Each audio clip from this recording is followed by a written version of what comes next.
Southwest, where we know most of that Southwest is kind of desert area. They have to scavenge for food. They grow food that could survive harsh weathers. They lived in pueblos. Northwest, right? In the Northwest, kind of when you think of Northern California, Washington, Oregon, wooded areas, rivers, built totem poles, canoed, wooden structures. Okay. All right, so the Spanish arrived somewhere around 1505. They hear that there's gold, possibly a city of gold, the road to El Dorado.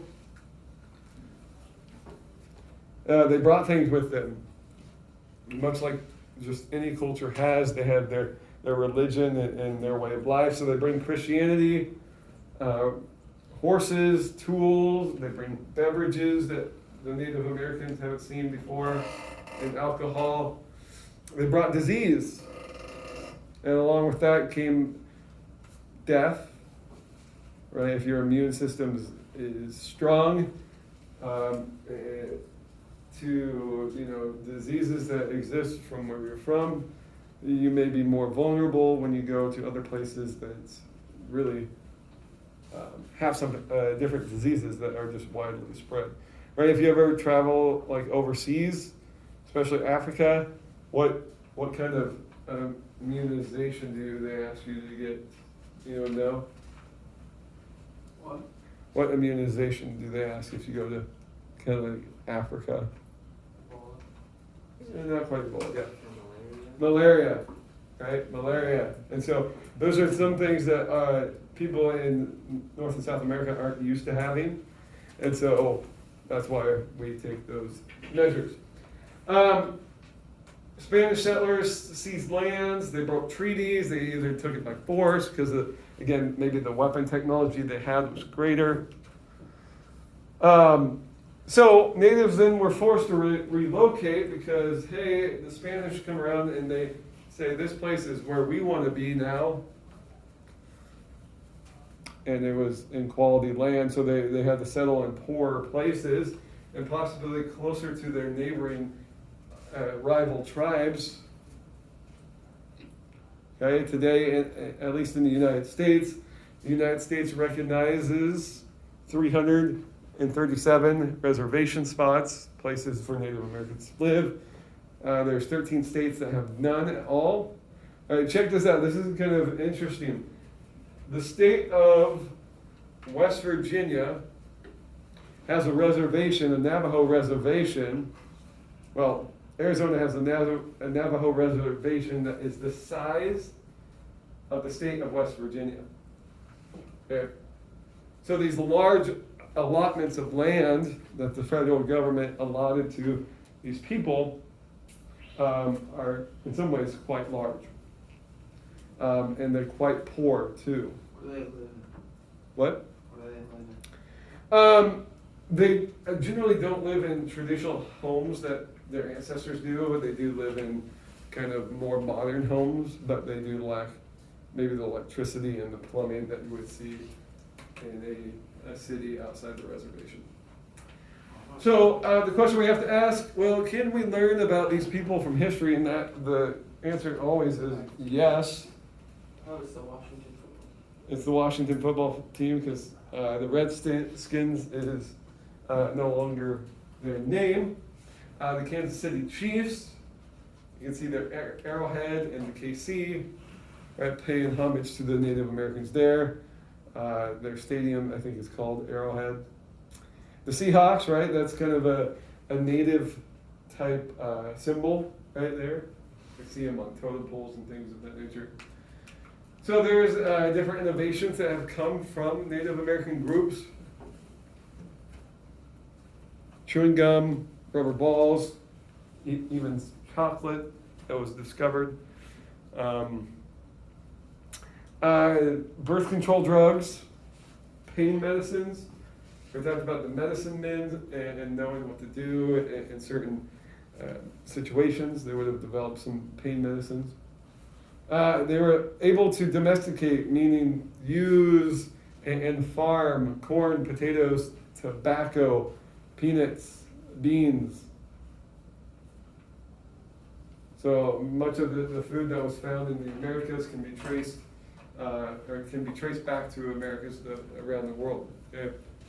Helped reduce hunger in Europe, and the biggest food source that helped reduce hunger in Europe that came from the Americas was what? What do you think had the biggest impact on reducing hunger in? Tobacco.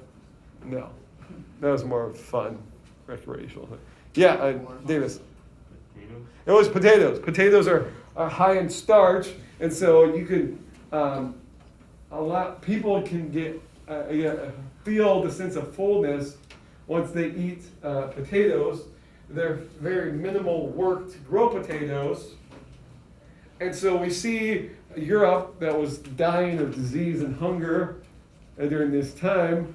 They couldn't hardly feed their people. Now they're going to have a boom, right? A population boom because the sources of food is now readily available.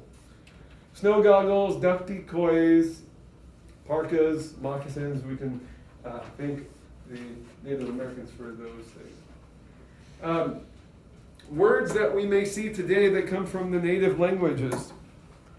Geography, 23 states have a name that come from the native people. 23 states, that's almost half of them, right? Nebraska means flat water, which I guess that makes sense, pretty flat and has water. Texas means friend. Mississippi means big river. Got that one right. Utah means high up. Right? Canada means settlement.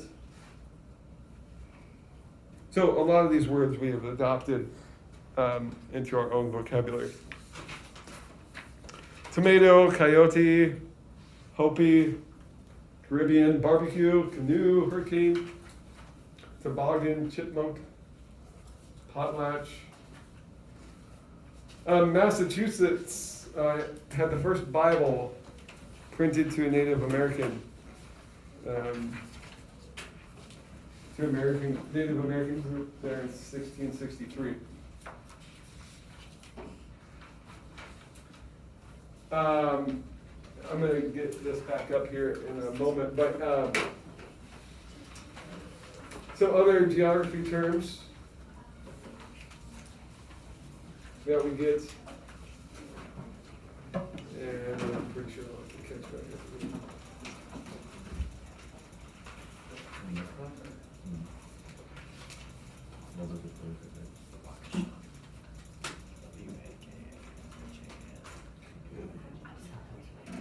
All right, so Manhattan means wood for bows. Pensacola means people. Ohio means nice river. Oklahoma is red people. That's what Oklahoma means. That's not their nickname, but Oklahoma means red people. Kalamazoo is boiling pot. Malibu, I think of like rich people living in Malibu. Malibu, it makes a loud noise all the time over there. That's about right. Chicago, at the skunk place. Missouri, dugout canoe. Omaha, upstream. Topeka, good place to dig potatoes. Speakers of foreign languages, Sioux. What are some moral lessons? What we learned from natives? Well, there's an appreciation for and respect for nature and provision that comes from that. Be respecting and remembering those who came before us, right? So ancestry and respect for elders is very big amongst the Native American groups. And then being satisfied or being content with what you have and not desiring more. And that's definitely a lesson that Native Americans and that group teaches us. Yeah, I think we're good here. All right, so those are the notes. Again, some of those notes Yeah, you'll want to look through those again before our quiz on Monday. Any final thoughts or questions?